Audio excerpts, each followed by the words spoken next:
Big Séance Podcast, episode 55.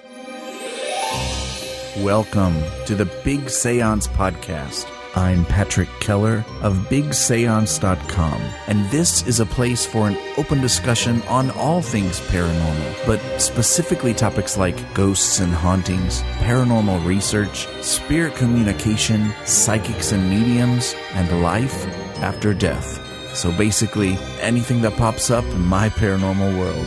The candles are already lit, so you might as well come on in and join the seance. Hey, Paranerds. Thanks for joining me in the parlor today. In the last episode, I mentioned a book that I was reading, This House is Haunted, by Guy Lyon Playfair. This is the inside story of the Enfield Poltergeist out of the UK. It was a case that was investigated by the author himself and another researcher named Maurice Grosse, who actually died in 2006.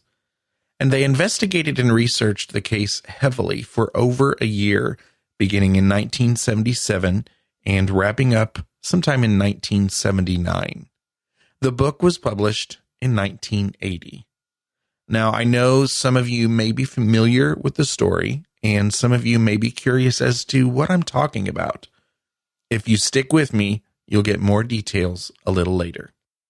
Well, in that last episode, I also included just some of the famous audio that was captured during that time period. Audio of a creepy voice speaking through one of the children in this Enfield home. Her name is Janet. I also discussed the fact that the upcoming Conjuring 2 movie is supposed to follow this case from the eyes of the paranormal researchers and demonologists Ed and Lorraine Warren. But nowhere in Mr. Playfair's book does it mention their involvement. For years now, I have heard from people telling me that the Warrens were not involved, it was all false, and that they didn't understand why this movie was being made and why it focused on them. Since I didn't have any way of knowing if any of this was true or not, I asked for listeners to contact me if they had any information, or start some discussion in the Big Séance parlor on Facebook. And we did have some great discussion that was sparked by Sarah Louise, and then Diane's student Lana and John and Vincent Bain joined in. Through that discussion, I learned about the BBC Miniseries on Enfield from 2015. I've since watched that and loved it. I also learned about a chapter out of the book, The Demonologist, which is a book about the Warrens written by Gerald Brittle. It was published in 1980, the same year as This House is Haunted. Well, I now have Brittle's book, and I caught up on that chapter. And about the same time this discussion was going on in the Big Séance parlor, I was contacted by an incredibly trustworthy source on the topic.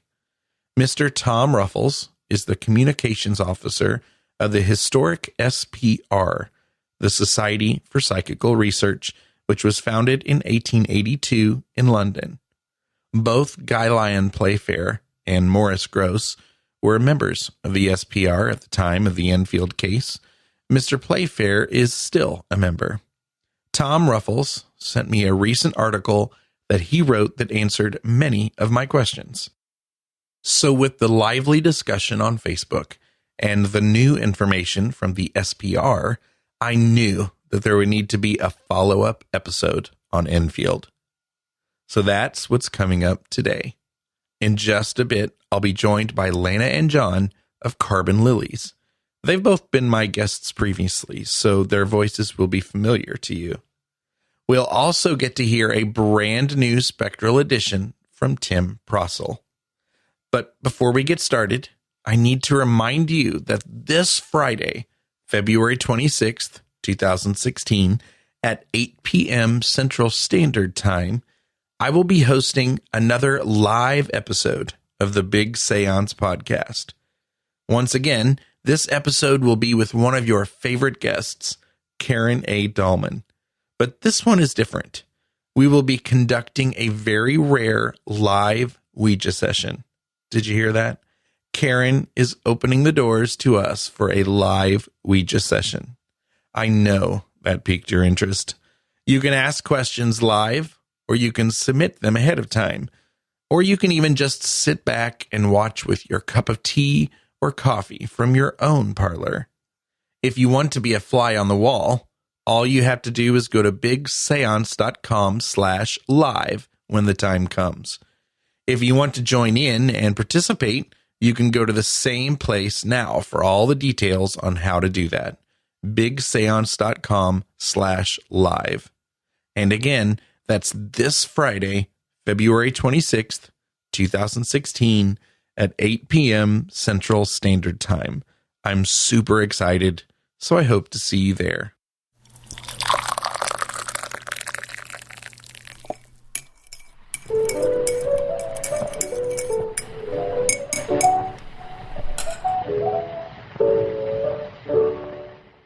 So I decided to invite our friends Lana and John of Carbon Lilies into the parlor to chat about some of these details that were coming in since the last episode. I knew they had seen the BBC miniseries titled The Enfield Haunting, which I was able to catch on Hulu, and I asked that they check out the article that Tom Ruffles kindly sent me. What I did not expect was that Lana and John would go way out of their way to research the topic for our discussion. I was incredibly impressed. You'll even hear John reference the timeline that she created after some research. With her permission, I'll include that timeline in the show notes.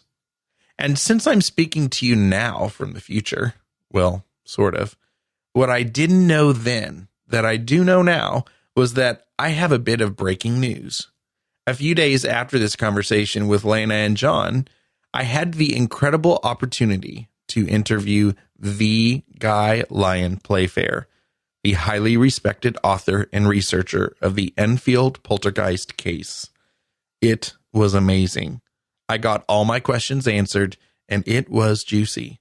And when I hung up with him, I sat there shaking, really, considering myself so very lucky to have that opportunity. And so I was able to use this discussion with Lana and John, plus their awesome research, to prepare me for my interview. So I want to thank them from the bottom of my heart. So that's my breaking news, and I just couldn't keep it under wraps. My interview with Guy Lyon Playfair will be the next episode. And I think I'm going to include a sneak peek of that interview at the end of this episode. So here's my conversation with Lana and John. Here's a spoiler alert. If you haven't seen the BBC miniseries, it's called The Enfield Haunting, and you plan to, you may want to save this for later. We also discuss the upcoming Conjuring 2, which is scheduled to come out this summer, as well as both books and Mr. Ruffles' article that was mentioned a little earlier.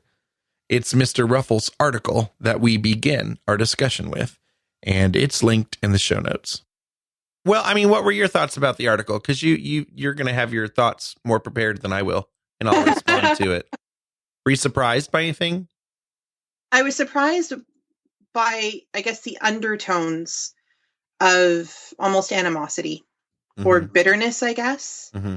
Which in reading more and more about the two different accounts and in watching the miniseries as well, and then hearing more about the upcoming movie, I guess I could understand it because the stories are so different. And I personally, in hearing more and more things about the Warrens, I find myself increasingly skeptical of them. And I don't know if that's good or bad because I will never know the truth, right? Right. But I guess I'm really leaning more towards the story of Guy Playfair and Maurice Grosse. So it surprised me, the exchange that was described within the article.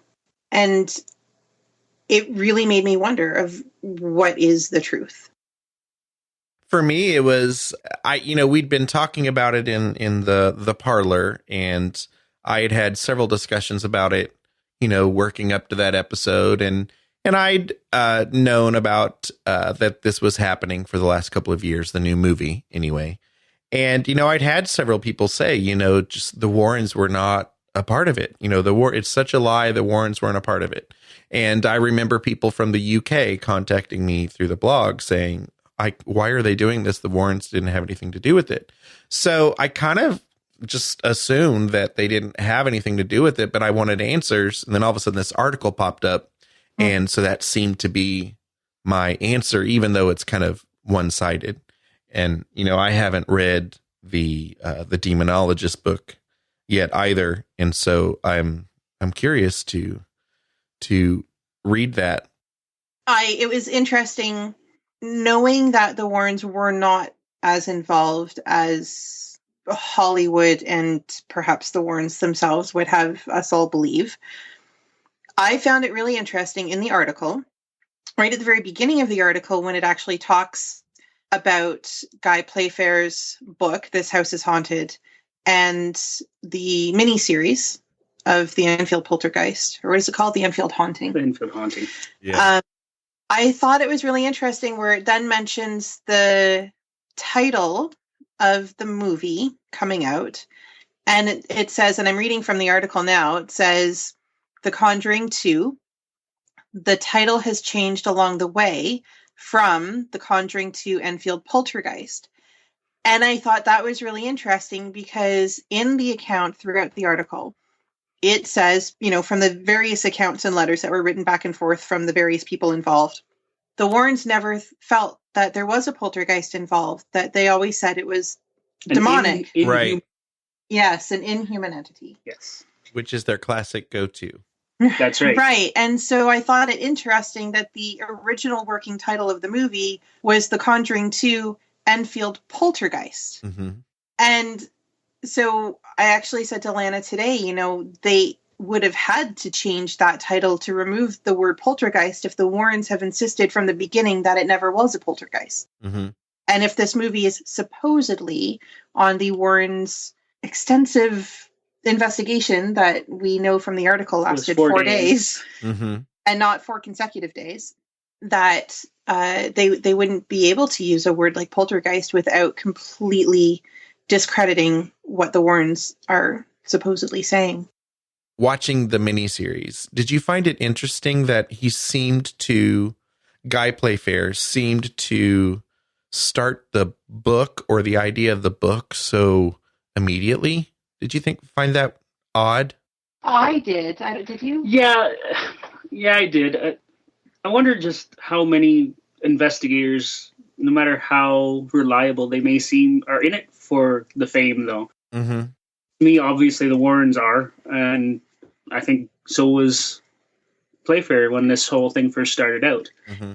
Yeah, it's interesting, too, because in the miniseries, Morris Gross accidentally finds the manuscript that Guy Playfair is working on and is totally shocked and seemed horrified, really, at the concept of it. And Guy Playfair just tried to play it down. And in the article, I thought it so interesting as well because there was talk about Ed Warren talking to, I think it was to Morris Gross, about the money that could be made. Right. And how he could make them so much money. Mm-hmm. And I thought it's just so interesting. So you've got here, one side is pitting against the other side and vice versa. And yet there seems to be at least one party on each side mm-hmm. that is going for some sort of major publicity.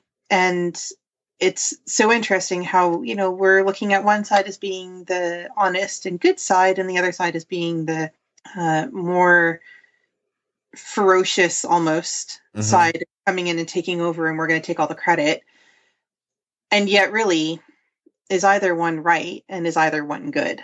Right. And if neither side documented these things, we would have so much less knowledge, I think, about these experiences or claimed experiences. So I think it's cool. But yeah, I did. I thought about that. I was like, that seems kind of, it doesn't make him look as good as he could look by him, at least in the movie, skimmed down to, a mini series when it was like a whole year.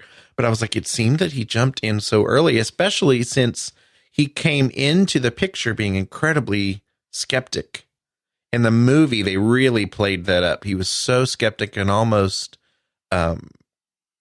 rude, to people who were witnessing things or describing their experiences. And then he just kind of turned. Yeah, I found that really interesting because he came in so aggressively. Mm-hmm. And I mean, it made me feel that much more for Maurice Grosse, right? Mm-hmm. And because he was so genuine in his belief and support of the family and just wanting to figure it out and fix things, as well as, I guess getting his own answers about his own daughter. But when Guy Playfair walks in, it's so aggressive and, as you said, really rude. Mm-hmm. And then it's so interesting to see how quickly it turned around. He was the one defending the family and trying to justify and legitimize everything that was going on. And then you see this manuscript fall out of his briefcase and you think, mm-hmm. Oh, wait a minute, what's actually going on here? I'm trying to remember, and I know you haven't read the book, and even though I read the book, I read it over a 2-month period. So several small little sittings, but I'm trying to remember if it seemed to me that in the book, they didn't get kicked out. Do you remember the scene where they were like disinvited and, they had someone else in there to try their hand at it. And I just remember being so, so sad at that. I was like, oh my gosh, it was almost like they were a family, at this point, with having so many experiences and trying to help the family. And I don't remember seeing that in the book. That was one thing that I'd have to go back and look. That's interesting because not having read the book, it would be interesting to see if that was in the book or if it is only in the miniseries. I also don't remember reading about, I was so jarred to see the shock treatment that they gave her in the movie. Mm-hmm. Right. And even in the 70s, I thought, oh my God, surely that would not have happened. And I don't remember, I think that would have stood out in my brain if that was in Guy's book. But I was just like, oh my God, seriously? That really bothered me. Yeah, I was actually going to ask you if it was in the book, because that just stood out to me so much, because that would have so seriously damaged and affected not just her, but the whole family, that it just seems like they didn't gloss over it. I think they did a fairly decent job in the miniseries. They spent a chunk of time covering that, but it seemed so dramatic. And I just thought, did that actually occur? And if it didn't, then wow, is that going off story for a miniseries? I will say, though, that the movie, this BBC did an amazing job, because I get so annoyed with the fake scares and all the digital effects and all the computer generated CGI of typical Hollywood these days. And I don't get scared often. I was truly creeped out a lot watching this BBC miniseries. It was really well done, and the little girl is so amazing. He was fantastic. Really, really shocked me, actually, because the number of different ways she had to portray the character, she just did a phenomenal job. And you're right. I agree with you in the way that they portrayed the, I guess, horror aspect of it, because they don't do, or at least for this miniseries, they didn't do the typical North American, let's, show you exactly what it is that is going on in very graphic and gory detail. And instead they really left it to the imagination and the suspense factor, which I appreciate and does tend to scare me a lot more than images could. Mm-hmm. Even the bigger scenes, like the one where she's getting choked by the drapes, at least they look realistic. They aren't, you can tell that's not just CGI. It's, they've managed to make it look at least somewhat realistic. Mm-hmm. And even the voices, like when they would, and I honestly, that's one thing I expected the movie to focus on more. I think the voice of Bill or the different entities that were spoken through the girls And even like the scene with the medium, when the medium was channeling this voice, there just seemed to be something about it that was the way they kind of worked in their natural voice in with it. It seemed it seemed very believable, as silly as that might sound to some people. That even wasn't Hollywoodized to me. It was very like you were really there watching the experience and being traumatized by this crazy smoker's voice coming through, a little girl. Yeah, they did it really subtly, didn't they? Yeah. And they didn't, again, visually, they didn't dramatize it more than necessary. So I think even that made it more believable, right? It wasn't like they were changing the look of the person's face or trying to filter in other images. It was just the speaking.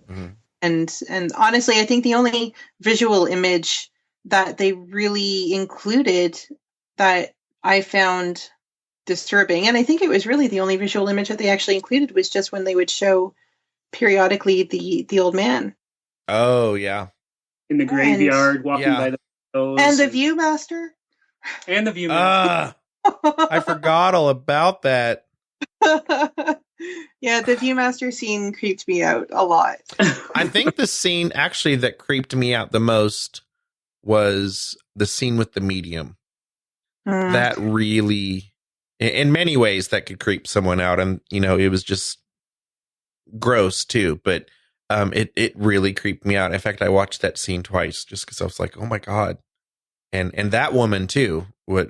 First time around or the second when they were doing their voices together? Was it 2 separate times? It was, yeah. When she finally, just exploded, and I think, was it Mr. Gross's daughter? Was she coming through the medium as well? And second time. Yeah, that was just, and maybe that's because that started hitting home to my passions. Now we're into the mediums and seances and channeling. And so I was just like, oh my gosh, it was everything that I kind of am interested in, but it was so powerful and, supposedly happened. So crazy. All your dreams came together in one horrifying, subtle nightmare. It did. Now, did you guys, I have trouble, and here it is again with categorizing thing. I've always had issues with categorizing ghosts and hauntings and things, but to me, a poltergeist can even be, it's almost silly to name it a poltergeist, because if a poltergeist is a ghost, it's just a ghost. It just happens to move things, and any ghost with the right amount of energy supposedly could, move something. So naming it a poltergeist to me is kind of silly, because then, it almost gives it this negative connotation, poltergeist, just this weird word.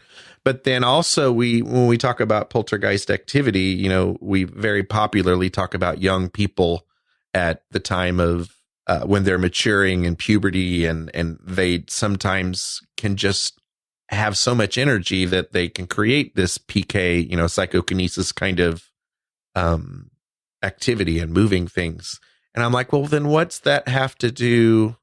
If we're also talking about that, what's this ghost of Bill, unless it's just a complete creation from the girls, these voices with names. And I think Guy talks in his book, he doesn't like to say that this was just a haunting with ghosts. He doesn't like to say that that's what it was. So, and I don't like to categorize things, but at the same time, I'm like, well, what is it? Are we talking about, this energy that the girls are causing themselves?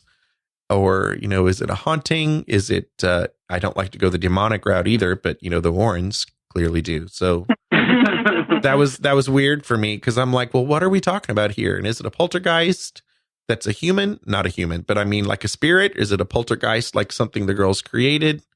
I could go round and round. Well, after the fact, I believe Morris said that it was a combination of both.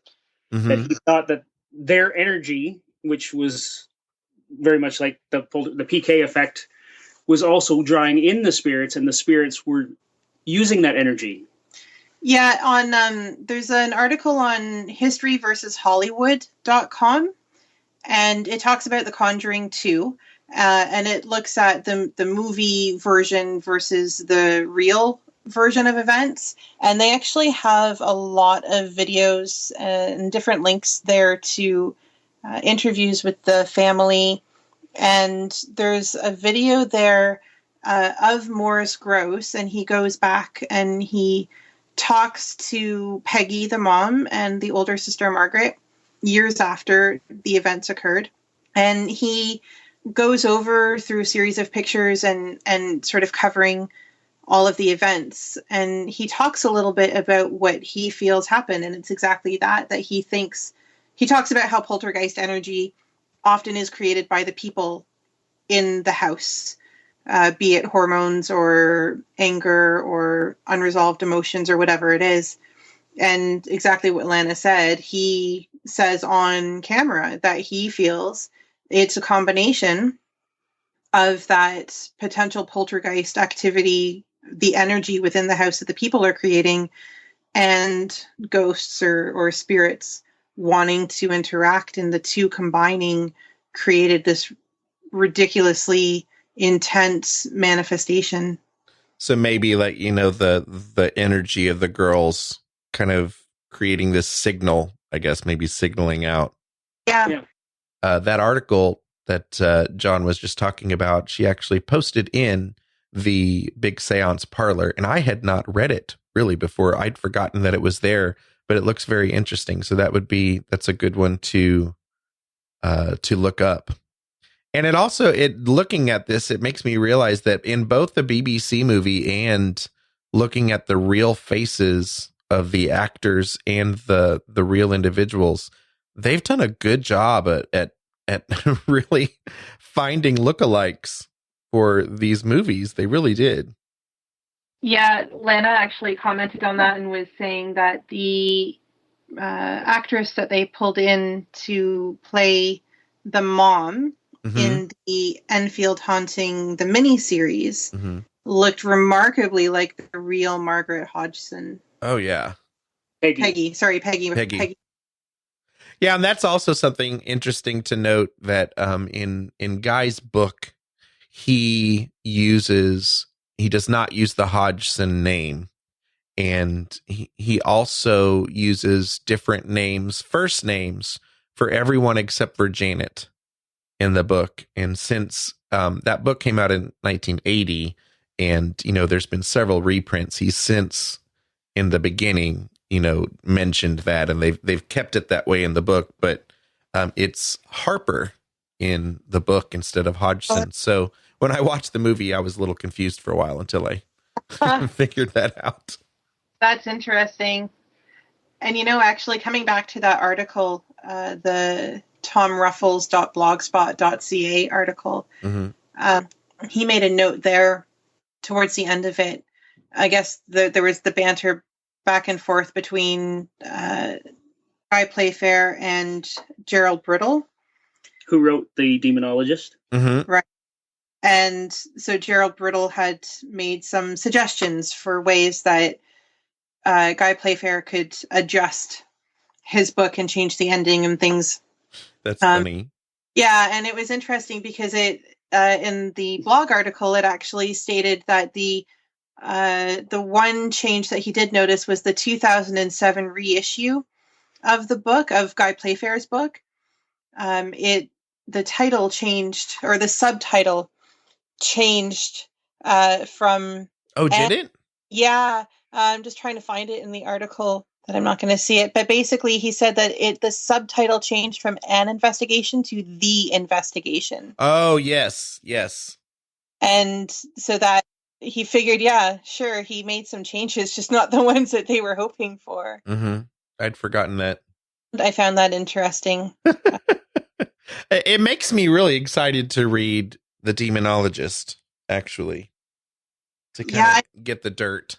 I'm so curious on your perspective after you've read both books. We actually want to get both books to read because our interest has been really piqued by looking at these different articles and watching the trailer for the movie coming out, and all of the the information that's been coming out about the Warrens in the last couple of years is really interesting. And I don't know, it just makes me want to read more and more. Not that I'm ever going to satisfy my curiosity, because I'm never going to have real answers, right? Because without being the direct individuals involved in situations, you're never really going to know what's true. But yeah, I really find it interesting. And after reading this article that really looks at the differences between Guy Playfair and Gerald Brittle's accounts and Maurice Grosse, and looking at how the new movie that's coming out, The Conjuring 2, is portraying the events versus Guy Playfair's account with Maurice Grosse, I'm so curious. I really am. I want to read both books just to really get a sense of what each person is saying. I'll probably just end up being more confused by the end of it and not really know. Well, even with like the original Conjuring story, you know, I'm just as confused now. But I will tell you, you know, lately I've been thinking about how my opinions have changed since I started blogging. So I was going through kind of some of my original posts and trying to like document some of the changes in either my thoughts or my opinions on subjects since I started. Because, you know, when you talk to more people and you read more, you know, I've changed my mind on different things. And when I initially started getting pumped and I did the review of the original Conjuring and kind of started researching that story, because I did not know that Conjuring story until then, I did my review like, you know, the Warrens were, well, this is how it was, and the Warrens were there, and oh my gosh, I started doing more research on the Warrens. And of course, if you read, you know, all stuff that's pro Warrens, to do that research, I'm like, okay, cool. This is the father and mother of paranormal investigation. Cool. And then all of a sudden you read Andrea Perron's books and hear her story. But then even then it's confusing because Andrea Perron has done, you know, promotional things with the Warrens and stuff for the movie. But yet she will talk about how the movie was Hollywooded up and not very much of it was how the real story went. And so, you know, I almost want to take that original review down because I know so much more now, or at least I think I do. Well, it's interesting, you know, you never really know the full story. And so you're always making your opinions or your judgments based on what it is that you do see and hear.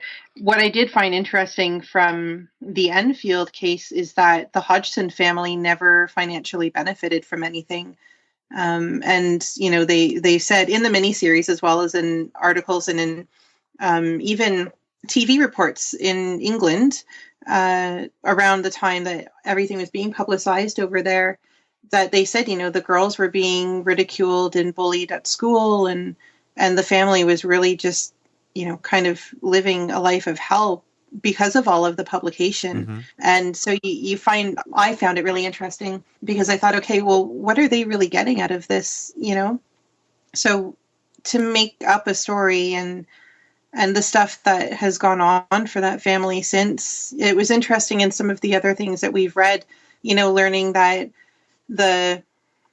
so they have 4 kids in the family, and the miniseries really only sees 3 kids because the older boy was away at boarding school. Yeah. Right. He was 14. He died of cancer.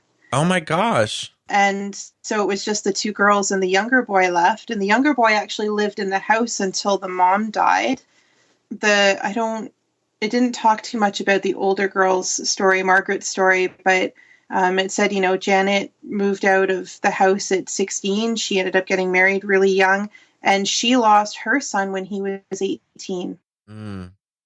So they've not gained anything from the publication. And so it just makes me wonder, you know, to fabricate things like this, you know, unless there are people who just wanted a lot of negative suffering, then why would they go through that? So it makes me wonder, well, you know, is there, at least in their minds, you know, if the activity did or did not occur in reality, at least in their minds, there was some reason for them to talk about it.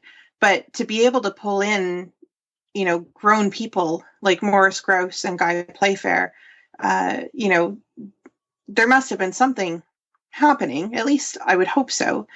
Especially for that length of time that they investigated. Yeah. Oh, yeah. To live there even, several days, in a row. And yeah.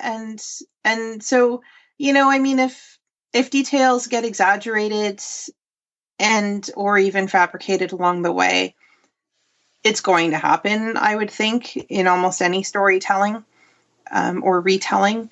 Or when there's children involved, just the fact that they're children. Yeah, exactly. And it's nice that you mentioned that, because in one of the videos that I was watching, it was one of the TV interviews that was done of the two girls back when the activity was going on.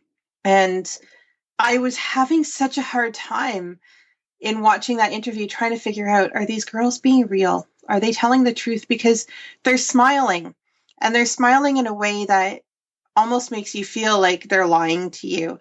When you see kids or anybody really, and they're trying to play something off on you, and it's like they're trying not to smile, but the smile's creeping in there because they know that they're totally faking you out, but that they've got you hooked.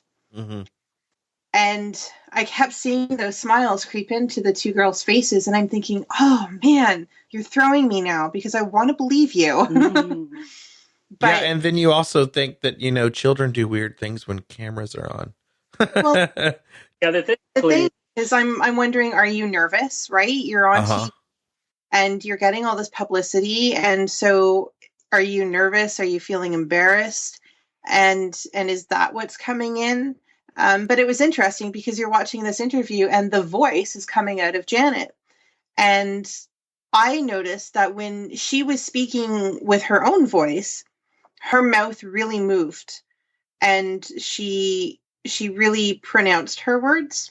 But when the voice started coming out, her mouth hardly moved. And it was such a guttural sound. And well, even in the miniseries, actually, they also talk about it. And in these interviews that I was watching, they talk about the fact that they actually had a speech language pathologist go in and examine Janet and listen to the voice and everything, and said that, for a person, especially a young girl, to manifest that voice of her own volition, she would be ruining her vocal cords.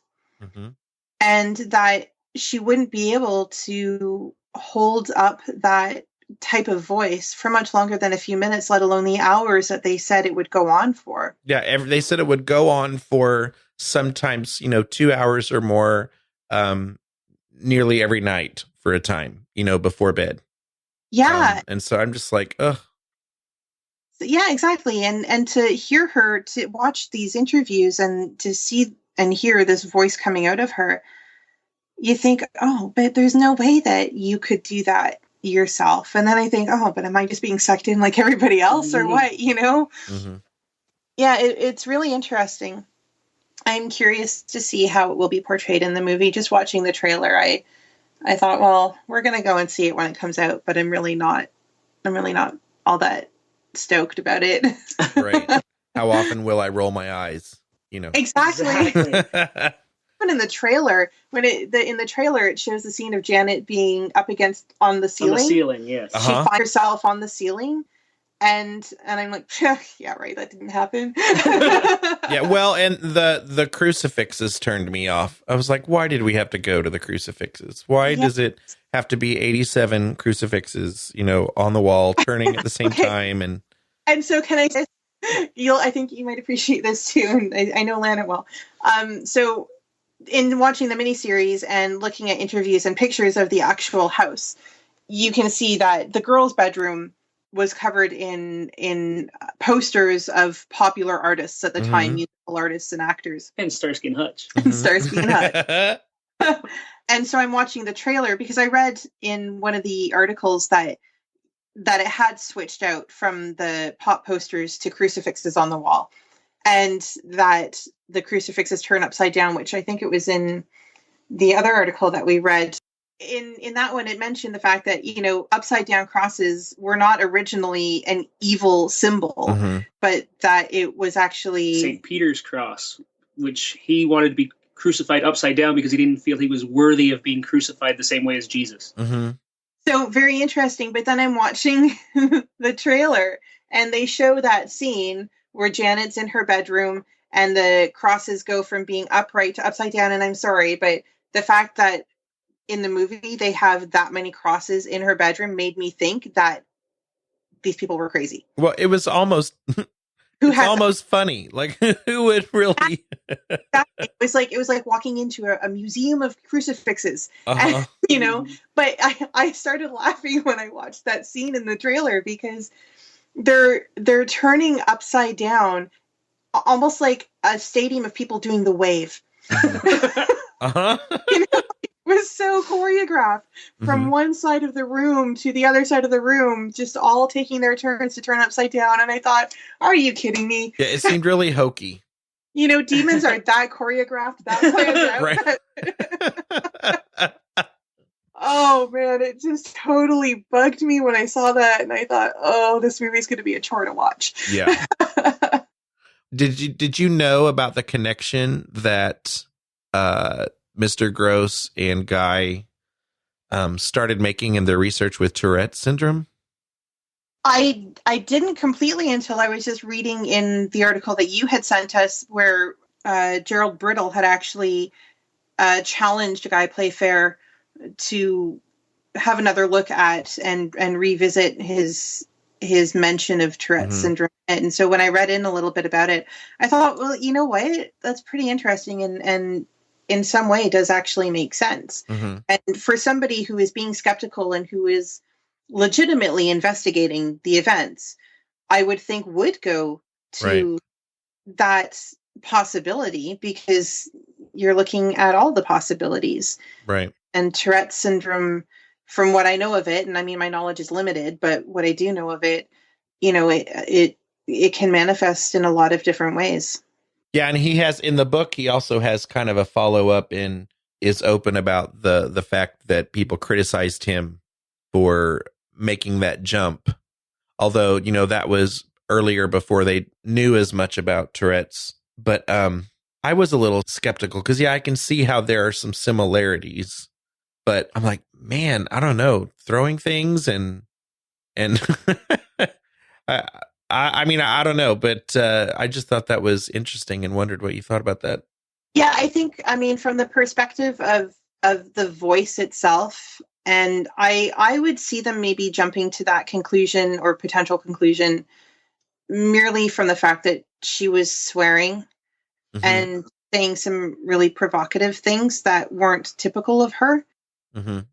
And that is something that most people would associate with Tourette's. And as you said, at that time, back in the late 70s and early 80s, we didn't know nearly as much about Tourette's as we know now.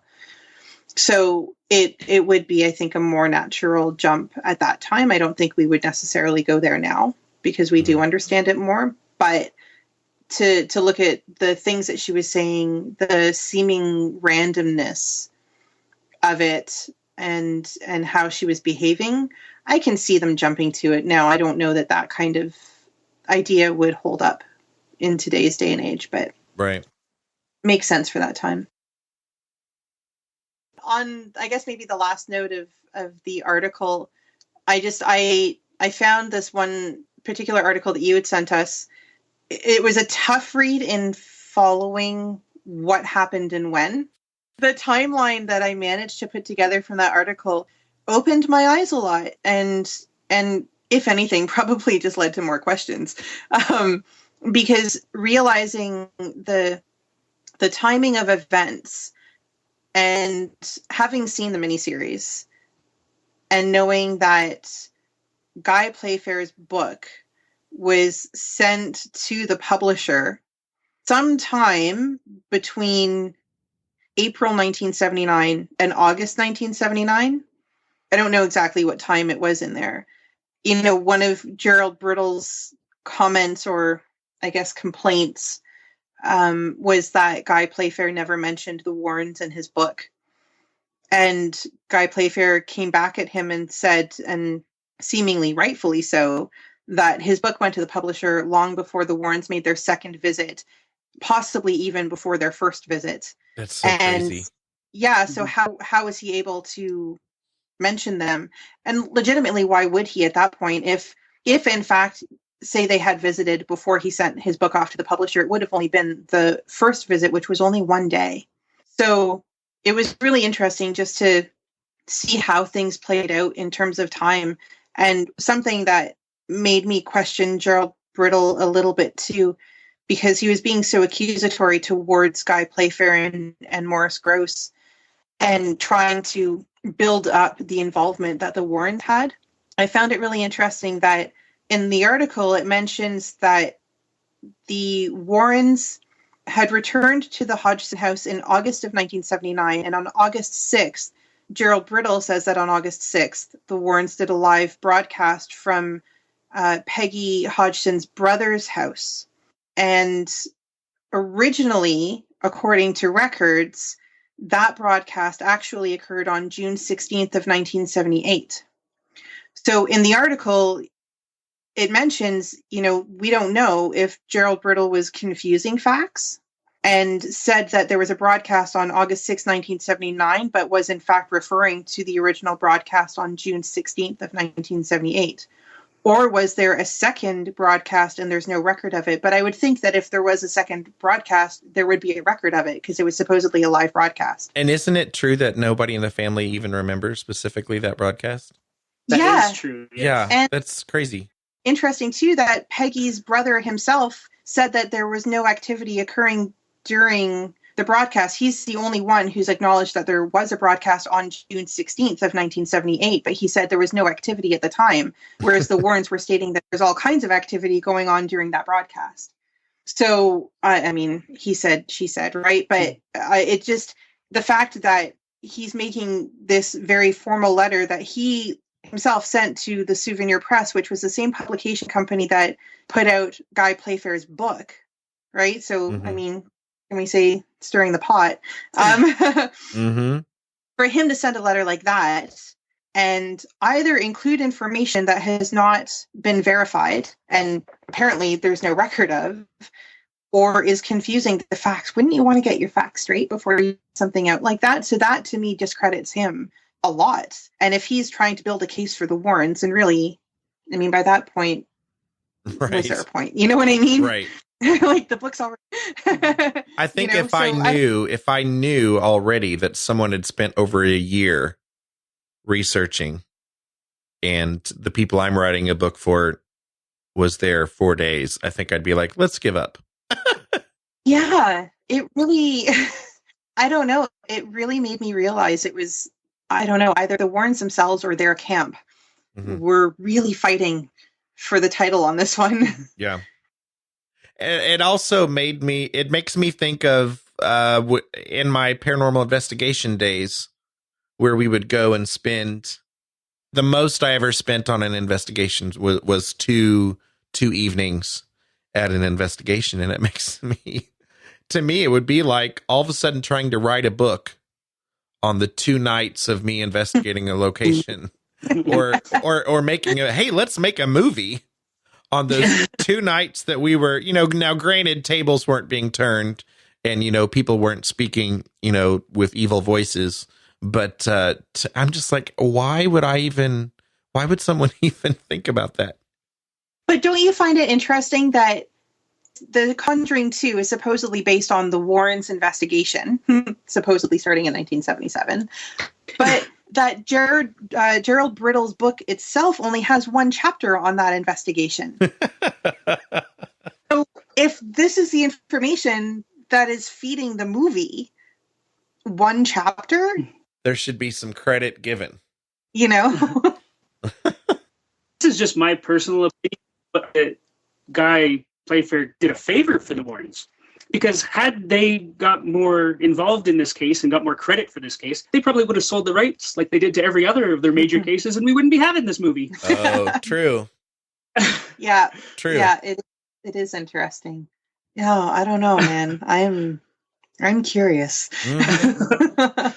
And I'm curious to talk to you after the movie comes out to see where we land on it. And you know what? It'll probably be really good, and that'll be annoying too, by the fact that it'll probably be really good. But I don't know. It's a sequel, and sequels don't tend to do so hot. They don't, but it's a different story. Yeah, true. So I don't know if it's going to feel like a sequel so much. Right. Well, tell us what's coming up on the Carbon Lilies blog, and tell us where to find it and all that stuff. So we have a whole lot of things actually coming up, a little bit more than I think we're ready for. You're busy. We are busy. So we just released yet another article today. We're trying to get ourselves on track of releasing more regular articles. So we have this month so far, as of today, released 4 for February. We have another one coming out next week, and we just a week and a half ago interviewed psychic medium Chris Medina. And so we will be releasing that hopefully in the next couple of weeks. It takes us a while to transcribe. So we've got that going. I'm excited for that. Oh, so are we. It's really cool, actually, in listening back. He's a really cool guy. He's very genuine, and that makes it really interesting to listen to him. And he's got a lot going on, too. So we're really excited to get that out. We have a couple of more interviews that we're trying to get into the works that are a little bit off of our usual path, but we think are going to be really interesting for readers as well, dealing a little bit more with mental health. So we are big supporters of mental health initiatives and research and support. So we have a couple of interviews that we're trying to line up now that will deal a little bit with that. And I actually just did a guest blog for a friend who is launching a website, and she's got a line of clothing that she's releasing, and some of her proceeds are going towards mental health initiatives. So I just wrote a guest blog for her. So once her site is up and running, we're going to release a link out to that so people can read that blog as well. What else do we have going on? We've been working on our new website that we're hoping to launch sometime this year. We really thought that we could probably have it up and running by March, but considering everything that we're working on simultaneously, I don't know if March is going to be a reality, but we are working on it and we're really excited for it. It's going to be a lot more organized. The Tumblr website that we have, and the address is www.carbonlilies.tumblr.com. And the Tumblr website, though we love it and it is an easy to use platform, we have so many articles on there now that for people to go in, find the archive and find older articles, it's getting a little bit more complicated. So we are working on the new website so that it can be more organized, easier access to the archive. And then we can include things like a photo feed, links out to some of our favorite things. We want to be able to link to our favorite podcasts, some websites that we find interesting, videos. I am a huge TED Talks junkie. And so we'd like to be able to link out to things like that and start working on some furthering of Carbon Lilies and developing it a little bit more. So we're excited for that too. Very cool. Now, if people haven't listened to the previous episode where you guys are on the Big Séance, we talk a lot about paranormal things, obviously, when you're on here, but give people a sense of kind of really what Carbon Lilies is about, in general, because it's not all spooky stuff. It isn't. It's probably more spooky stuff than not, but we do talk about pretty much everything. Carbon Lilies started for us as a way to just write about our adventures, our travels, our experiences visiting different museums and art galleries, our road trips, because we are huge road trip nerds. And so we try to enjoy every aspect, without sounding cliche. Life is about the journey and not the destination. But it really is for us because that's what we have fun with. And we try to make every moment count. So it's really just a place for us to write about our encounters and our adventures. And a lot of them do involve the paranormal because we've both had our experiences and we're both drawn to it.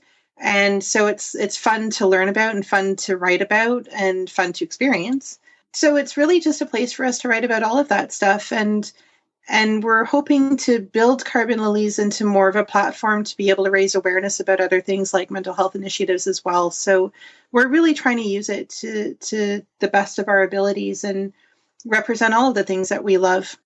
Well, you guys rock. Again, you rock twice.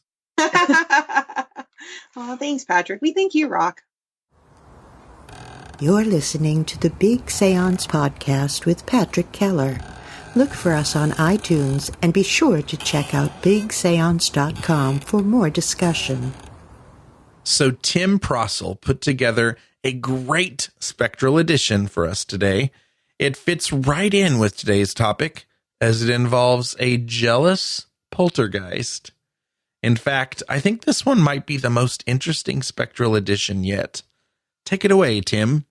Thank you, Patrick. Welcome to Spectral Edition, in which I read actual ghost reports published in U.S. newspapers between the years of 1865 and 1918. I've got an article today that the title of the article is simply Strange Phenomena, but it seems very much like poltergeist activity to me. It was published on June 1st of 1871 in the Idaho World, which is a newspaper that came from then Idaho Territory. At this age of the world, the public is not expected to give credence to every ghost story and haunted house report in circulation, but we have just received from a reliable source the details of some very singular manifestations that have been witnessed for some time past in the neighborhood of Mill Creek, about 4 miles north from York, Illinois. Those who are inclined to doubt the truth of these statements have only to consult 15 or 20 families in that vicinity or open a correspondence with some of the parties named for additional proof of the validity of this story. The first manifestations of this chain of supernatural events took place several days ago at the house of John Haddocks, and after strange and apparently impossible phenomena had been witnessed, a series of like performances was opened at the residence of the widow Haddocks, a sister-in-law and neighbor of John Haddocks. Tables, chairs, beds, and articles of furniture were tumbled about in the most reckless manner. Dishes, fruit jars, and all articles capable of being moved were misplaced and often broken and destroyed. Members of the family frequently received blows from flying articles, and everything was kept in a constant state of agitation. On one occasion, the head of a little boy terminated the flight of a small article, which inflicted a very severe and painful wound. Knives and forks flew out of the cupboard drawer, the drawer remaining closed. Rocks, clubs, pieces of mud, and all kinds of movable articles were hurled about by some unseen and mysterious power. Some parties carried away the marks of clubs and rocks thrown by his or her ghost ship.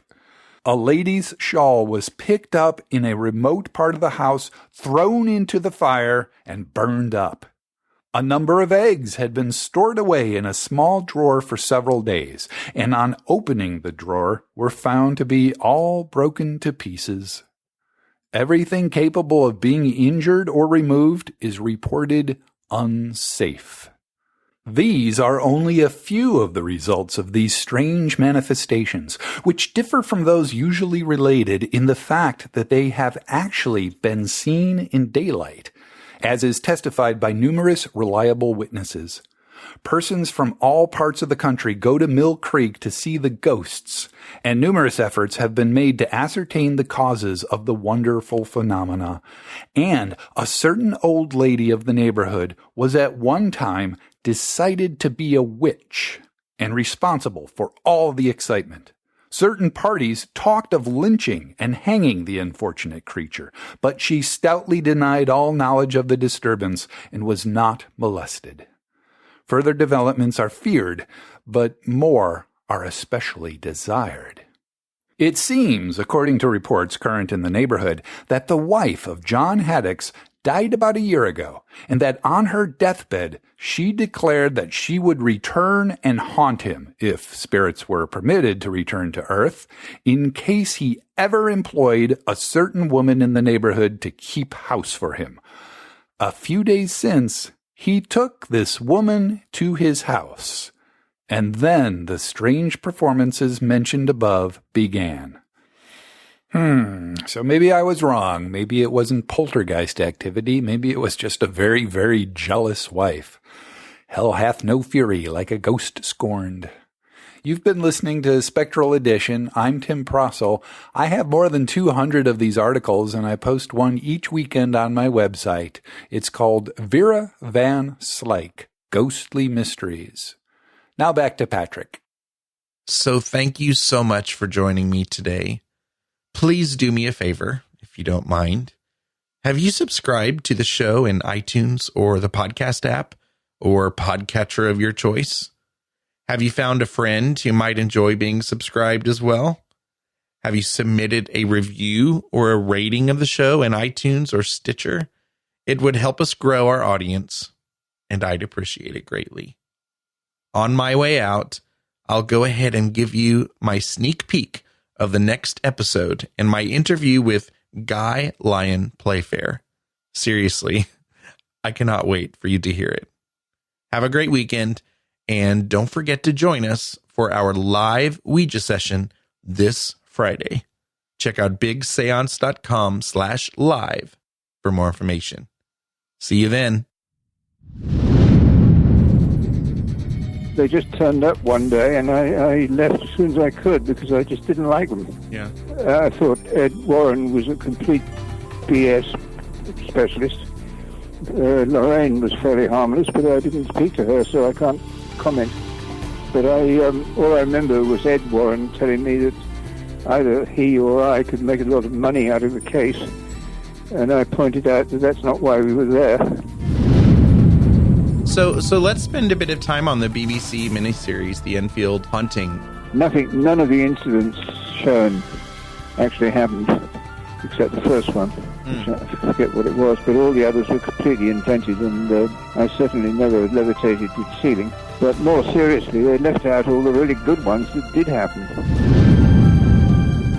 Certainly, the suggestion that I went there keep an eye on Morris Ghost was absolute rubbish. I mean, we were totally cooperative with each other right from the start. We never had the slightest difference of opinion.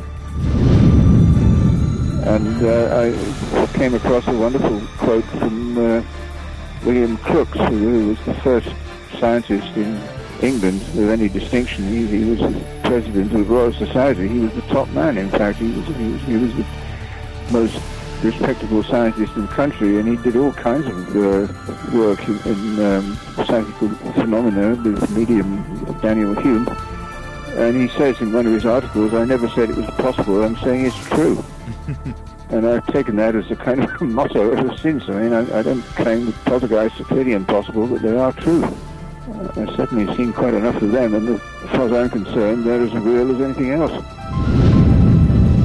Well, I started out as a journalist, and when you're working for a newspaper, you go to the scene and just describe what you see. I mean, you don't have any sort of particular moral judgments about whose fault it was if there was a car crash or whatever. You just describe who did what and when. And I took exactly the same attitude to investigating poltergeists as I would with a hydroelectric dam or plane crash or whatever. I mean, it's just developing the skill to describe clearly what you saw. I'm very curious to know if you feel like you've had any spirit contact from Morris since his death in 2006. For show notes, including links to anything we may have mentioned in this episode, visit BigSéance.com, now the home of both the blog and the podcast. Just click on the Big Séance Podcast logo or find it in the menu. You can also find and subscribe to the show on iTunes and Stitcher. Do you have any comments or feedback? Please contact me at patrick@bigseance.com. You can call my feedback line at 7755-TELL-ME. That's 775-583-5563. You can also record audio feedback right from the site using the SpeakPipe link included in the show notes. I could decide to include your voice in a future show. Thank you so much for listening and reading. Unfortunately, it's time to blow the candles out, but we'll see you and light them again next time.